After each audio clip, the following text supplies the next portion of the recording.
She was the most beautiful girl in the whole kingdom. People feared her beauty. Men came from far and wide just to see her face, but one mistake, one moment of pride, changed her life forever. What happened next will leave you speechless. This is not just a story about beauty, it's about pride, pain, and something no one saw coming. Don't forget to like, comment, and subscribe now. Let's dive into today's story. Long ago, in a peaceful kingdom called Mermaid, a baby girl was born into a respected and noble family. Her name was Amanda. From the very beginning, people could see that she was special. She had bright eyes, soft skin, and a charming smile. Everyone who saw her said, "This girl will grow into a beauty like no other." Amanda's parents, Lord and Lady Ifeoma, loved her deeply. They gave her the best clothes, the finest education, and everything she needed. Servants waited on her. Tutors taught her. Even the village elders spoke highly of her. She was the pride of the land. As Amanda grew, her beauty became even more powerful.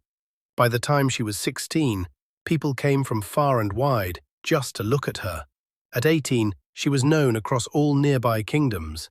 Her skin glowed, her long hair flowed like silk, and her walk was graceful. When Amanda entered a room, people stopped to stare. Women whispered, and men trembled with admiration. "She is the most beautiful girl we have ever seen," they said. But with great beauty came great pride. Amanda began to look down on others. She saw herself as better than everyone else. When visitors came, she barely greeted them. When her parents gave her advice, she rolled her eyes and ignored them. Then came the suitors. Handsome men, wealthy men, even royal princes came with gifts. They brought gold, silver, and flour. Some came with music, others with poems, but Amanda rejected all of them. "No," she would say sharply, "you are not good enough for me." Some she laughed at, some she mocked. "You think I would marry someone with ears like that?" she said to one young man. "Your voice makes my ears bleed," she told another. One by one, they left, hurt and humiliated. Soon, people started talking. "She is too proud," the elders said. "She has let her beauty blind her heart," whispered the women. "She will regret this," others added. But Amanda didn't care. She loved the attention. She loved the power her beauty gave her.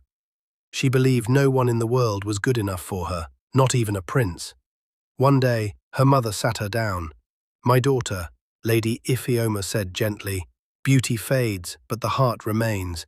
You must learn to be kind, to be humble." Amanda scoffed. "I don't need lessons on kindness. Look at me, I'm a queen already." Her mother sighed. "My child, pride goes before a fall." Amanda stood up and walked out. She didn't want to hear anything else.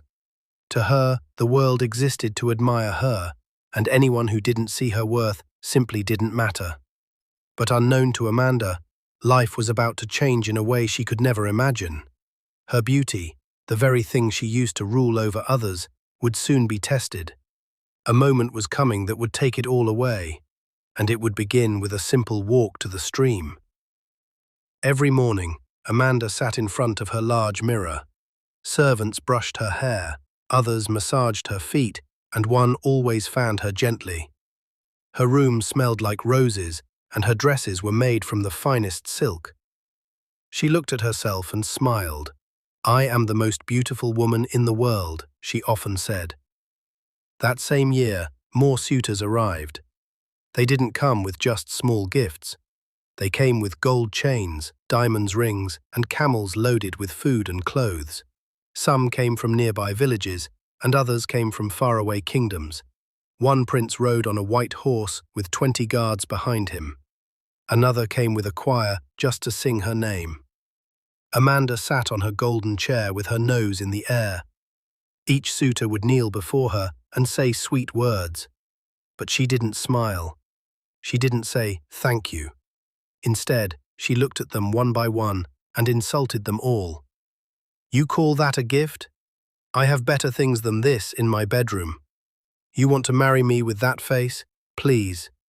You are not tall enough. You are not rich enough. "You are not handsome enough. Leave my sight." Some men begged her to give them a chance. Others left in shame. One prince cried on his way out, and his guards had to carry him to his carriage. Amanda's parents were ashamed. Lord Iphioma called her one evening. "Amanda, this is too much," he said. "You insult kings. You disgrace our name." Amanda didn't care. "They are not good enough for me," she replied. "I will only marry someone perfect." Lady Iphioma added, "Nobody is perfect. You must look at the heart, not only the face or money." Amanda laughed. "I am the one with the face and the name. I deserve only the best of the best." The news spread fast. Villagers began to whisper behind her back. They no longer praised her beauty with the same joy. Some even avoided her. One day, Amanda passed through the market. A little girl was crying because she dropped her basket of oranges. Amanda looked at her, stepped over the fruits, and walked away without saying a word. The people around looked at one another. She didn't even help. She's all beauty and no heart. That's not the kind of queen we want. But Amanda didn't hear or didn't care. She kept walking with pride in her steps and her head held high. People still stared, but now some of them did so with silent anger. Amanda continued to reject every man. Her parents stopped inviting suitors. The palace became quiet.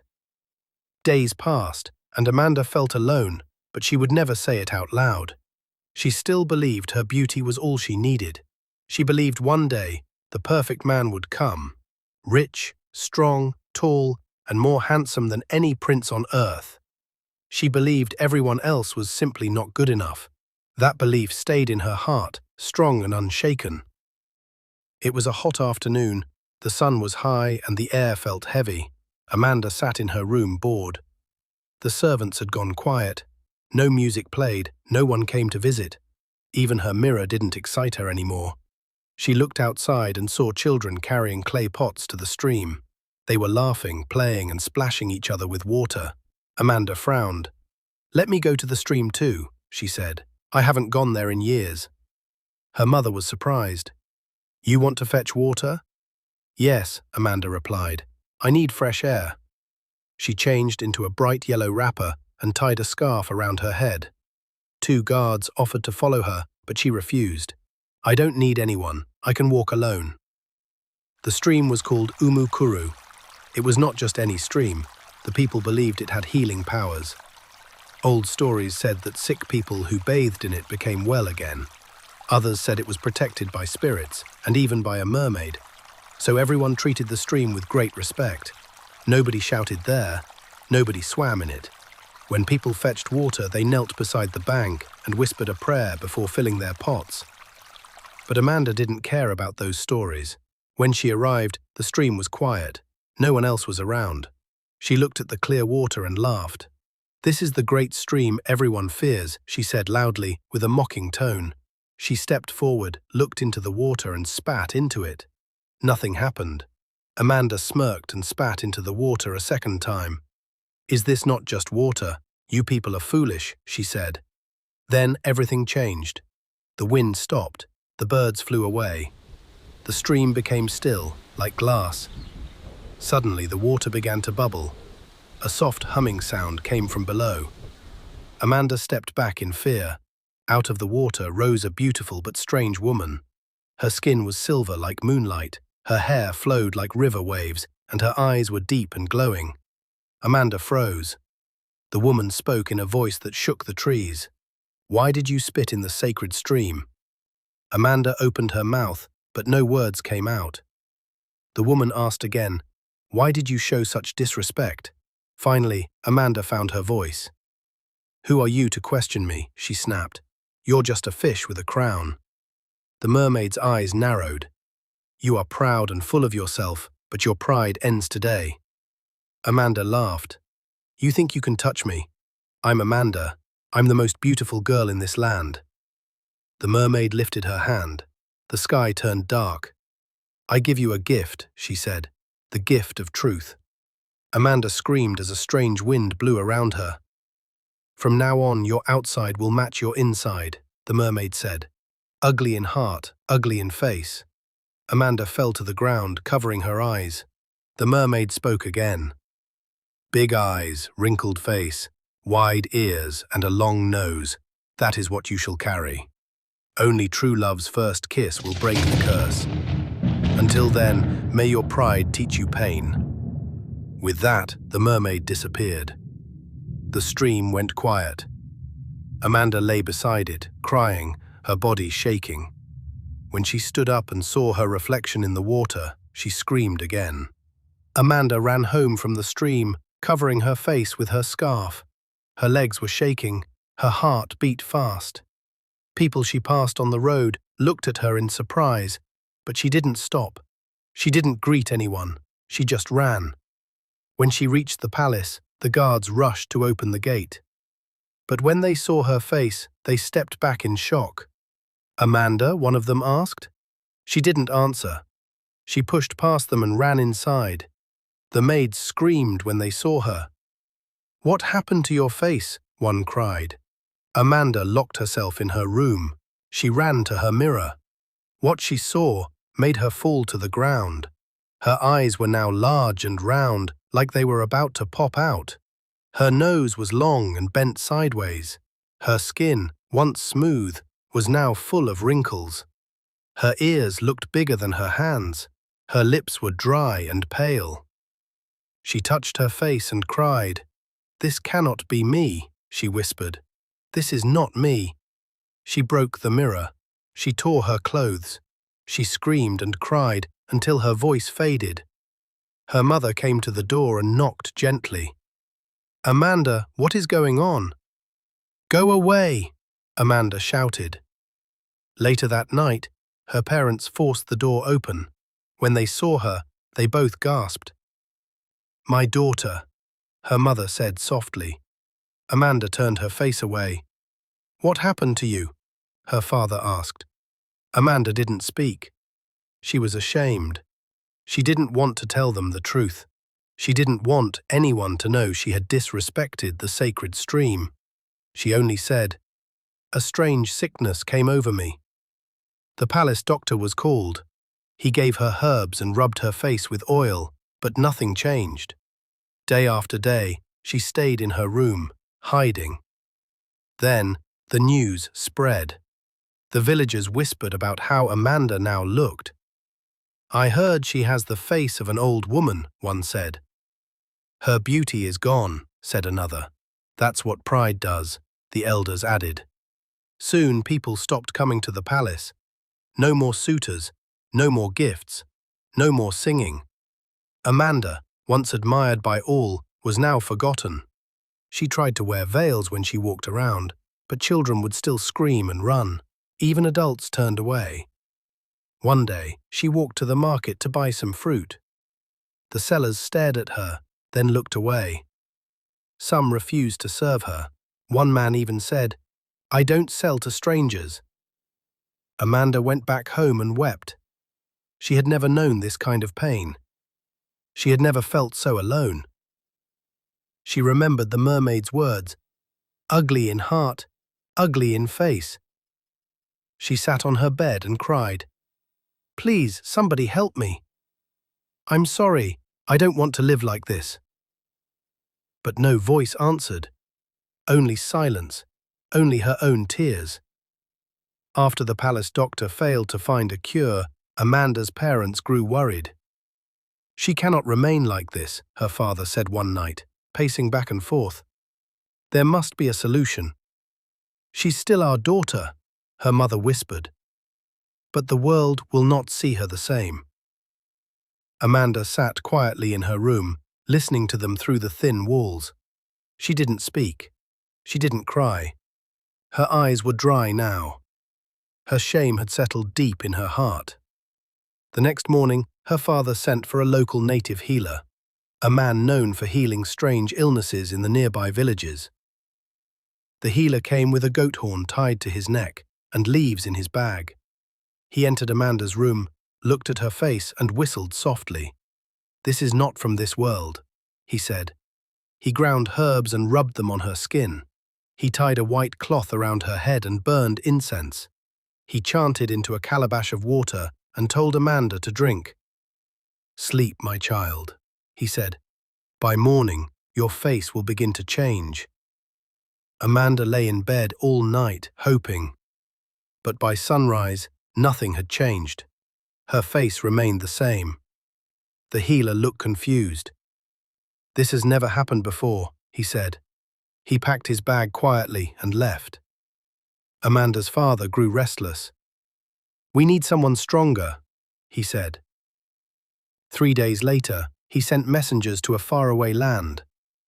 They were to bring Dibia Okoko, a powerful and feared native doctor known across many villages. Some said he could speak to the spirits. Others said he had once raised a boy from death. When Dibia Okoko arrived, the palace went silent. He wore a red feather in his hair, black paint on his face, and carried a carved staff with bells on it. His presence made even the guards bow. He walked into Amanda's room slowly, stared at her, and nodded. "This is not sickness," he said. "This is punishment." He began to chant. He placed kola nut on the floor and threw cowries. Suddenly, a strong wind blew through the closed windows. The candles in the room went out by themselves. Dibia Okoko's eyes widened. He fell silent. He turned to Amanda's parents. "Do you wish to know the truth?" he asked. They both nodded. He turned back to Amanda. He raised his hand to speak, but just then his staff began to shake. Amanda's ears rang with a deep, humming sound. It was a voice only he could hear. The mermaid was near. The old man dropped his hand.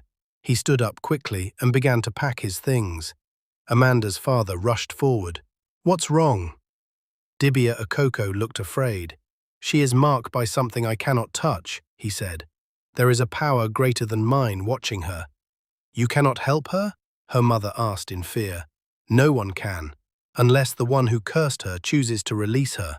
He bowed slightly and walked out of the room, refusing to say another word. Amanda sat on her bed in silence. Her parents were confused and heartbroken, and deep inside her, Amanda knew this was no sickness, no ordinary curse, and no one, not even the most powerful healer, could save her now. The sun was low in the sky. The air was quiet. Amanda walked slowly down the old path that led to the stream. She wore a plain wrapper and held nothing in her hands. Her scarf covered most of her face. It had been many weeks since the curse, many weeks of shame, rejection, and silence. But today her feet carried her back to where it all began. She kept walking. The trees at the edge of the stream bent gently in the wind. The water was calm and clear, just like before. The same rock stood where she had once spat. But this time, Amanda knelt down before them. She placed both hands in the water and bowed her head. "I'm sorry," she whispered. "I was proud. I was foolish. I disrespected something I didn't understand." Tears dropped into the stream. "I thought beauty was everything," she cried. "I thought I was better than everyone. I see now that I was wrong." She sat by the stream for a long time, talking to the water like it could hear her. "Please forgive me," she said. "I have changed. I no longer see myself the way I used to. I just want peace. I just want to be free from this curse." Still, the stream remained quiet. Birds sang in the distance.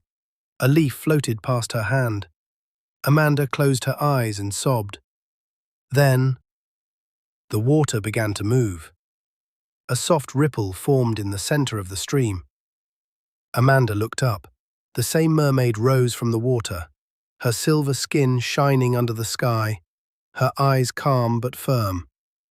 Amanda quickly knelt. "Please, I beg you, forgive me." The mermaid looked down at her. Her voice was gentle but strong. "You have learned humility," she said. "Your heart is softer now." Amanda nodded. "Yes, I've changed." "I believe you," the mermaid replied, "but my words cannot be taken back." Amanda's hope faded. "Please, can't you break the curse?" The mermaid shook her head. "This curse is not mine to break." Only true love can break it. Not the love of beauty, not the love of wealth, but real love, the kind that sees your soul. When that love finds you, and when your first kiss comes from it, the curse will end. Amanda wiped her tears. But who will ever love me like this? The mermaid looked at her one last time. You won't find love by looking for it. Just keep walking the path you've begun. With that, she sank back into the water. The stream went quiet again. Amanda sat there alone for a long time. The sky darkened. The wind picked up. She stood slowly, turned away, and began her walk home. She didn't know how love would come.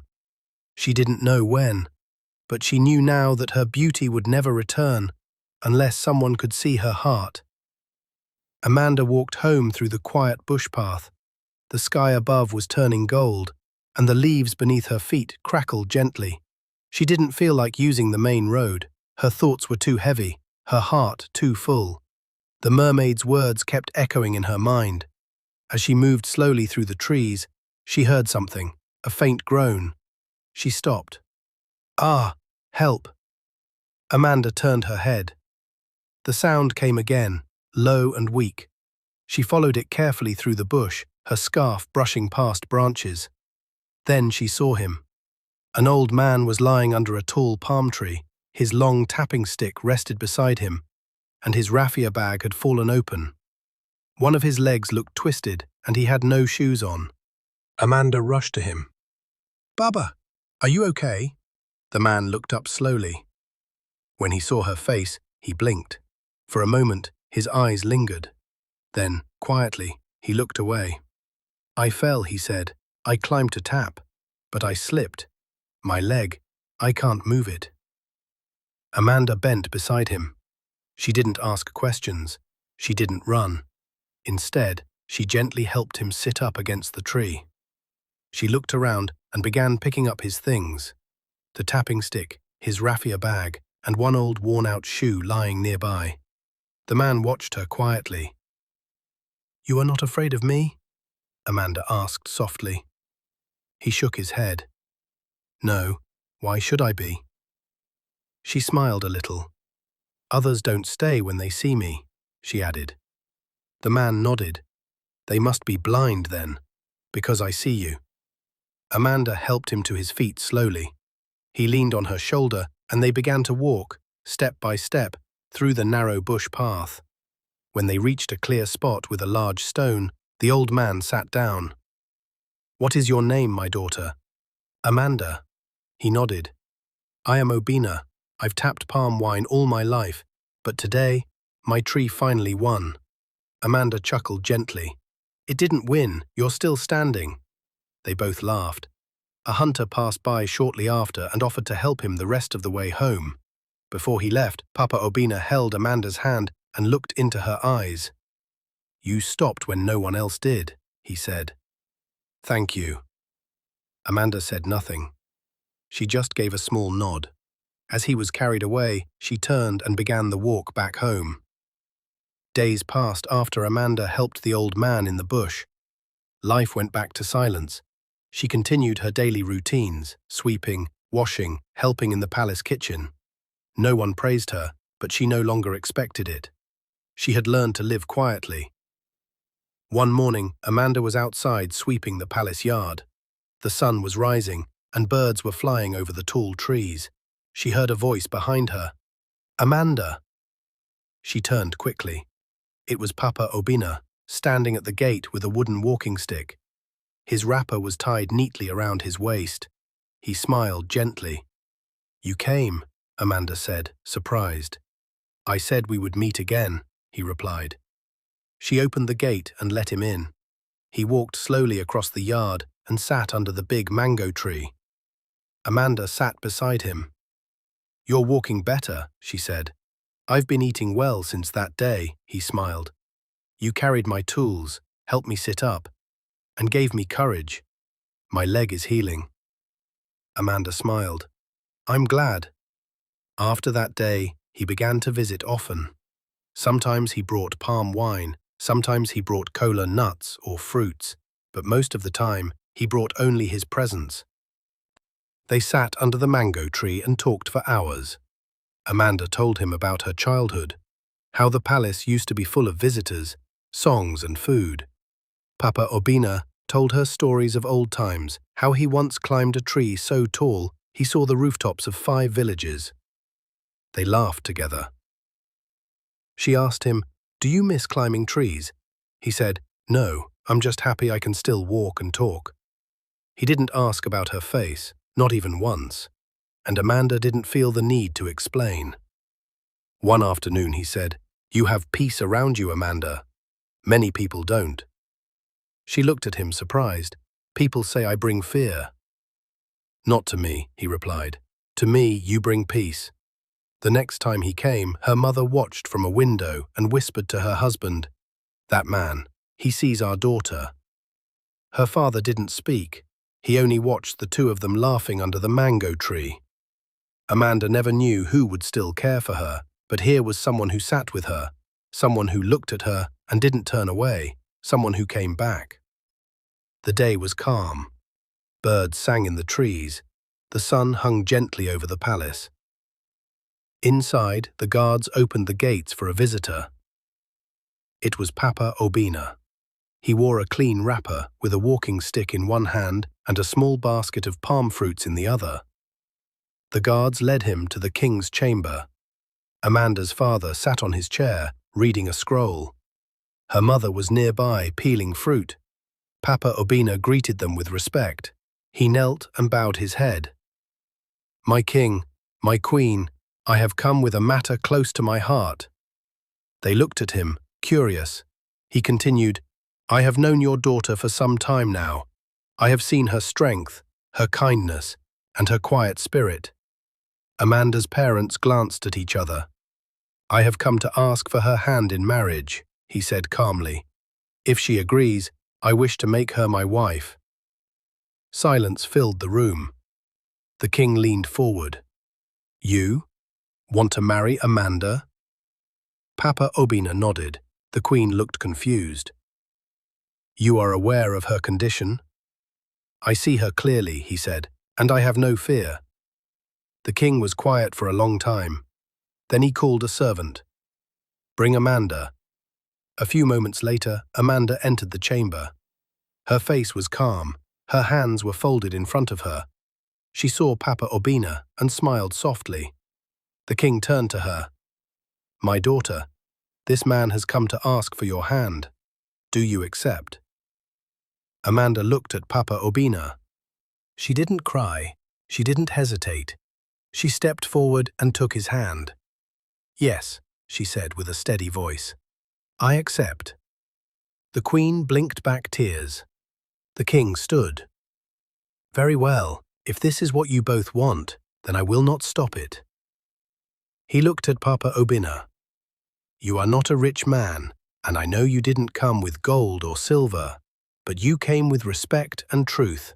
That is enough for me." He paused and then added, "I will take care of the wedding. Everything needed, I will provide. Let it be a proper traditional marriage, as our fathers did before us." Papa Obina bowed deeply. "Thank you, my king." Amanda held his hand tightly. The queen stood and hugged her daughter. Servants began to whisper and prepare. News of the coming wedding spread through the palace. But Amanda didn't smile for show. She smiled from her heart. It was not the kind of wedding people expected, but it was one born from truth. The next morning, the town crier walked through the village with his wooden gong. "Gbor, gbor, gbor," he shouted as he hit it. "Hear this, hear this. The king's daughter, Princess Amanda, will be getting married." People stopped in their tracks. "Married? To who?" "To Papa Obina, the palm wine tapper," the crier announced. "En, that old man?" Some laughed. Some shook their heads. Others just stood surprised. But the crier kept walking and shouting from street to street. By afternoon, news had spread across the land. At the palace, preparations began. Women started cooking. Big pots sat on firewood, meat boiling, rice steaming. Drummers arrived, testing their talking drums. Young girls hung colourful wrappers and palm fronds on the palace walls. The compound came alive. Inside Amanda's room, she sat quietly as women helped her dress. They rubbed oil on her skin, painted her hands with red dye, and tied beads around her waist and neck. Her head was wrapped in a beautiful wrapper. Her face was touched with soft makeup. Though her face still held the curse, her body was dressed like a true bride. She looked into the small mirror beside her and touched the beads on her neck. Outside, Papa Obinna entered the palace compound with his kinsmen. They wore simple wrappers, walking proudly with respect. They were welcomed and directed to the spot prepared for them, mats and wooden stools under a decorated canopy. Papa Obinna stood and smiled, his walking stick in one hand. He looked around, nodded to the drummers, and then walked into the palace. He entered the bride's room slowly. Amanda looked up. He paused at the door, removed his slippers, and walked to her. Then he bent slightly, looking at her face. "You look beautiful," he said softly. "You have always been beautiful to me, but I'm happy the world will see it too one day." Amanda didn't speak. He placed one hand gently on her cheek and kissed her. Suddenly, the room changed. The wind outside stopped. The drummers paused. Even the fire under the cooking pots seemed to go quiet. A soft light filled the room, a warm golden glow. The air around Amanda began to move, as if something invisible was lifting from her body. Then, her skin smoothed. Her eyes returned to normal. Her nose and ears became like before. She was beautiful again. The curse had broken. The women in the room gasped. A maid dropped the bowl in her hand. Papa Obinna stepped back in shock. He stared at Amanda and began to smile. "It's you! It's really you!" He wanted to shout for joy. He wanted to dance. He turned to go out and tell the others. But Amanda didn't stand. She didn't smile. She looked at her hands, touched her face, and tears filled her eyes, not from joy, but confusion. She stood up and walked slowly to her parents' chamber. They looked at her with wide eyes. The queen burst into tears. The king stood and opened his arms, but Amanda raised her hand. "I know the curse is broken," she said quietly, "but I don't think I can go on with this wedding." The queen frowned. "Why, my daughter?" Amanda wiped her face. "I want to be sure I love him, not just because he broke the curse." The king sat down slowly. The queen's smile faded, and outside the crowd was dancing, laughing, and waiting for a bride who was no longer sure. Amanda walked to her room alone, removed her beads, and sat by the window. To be continued in part 2.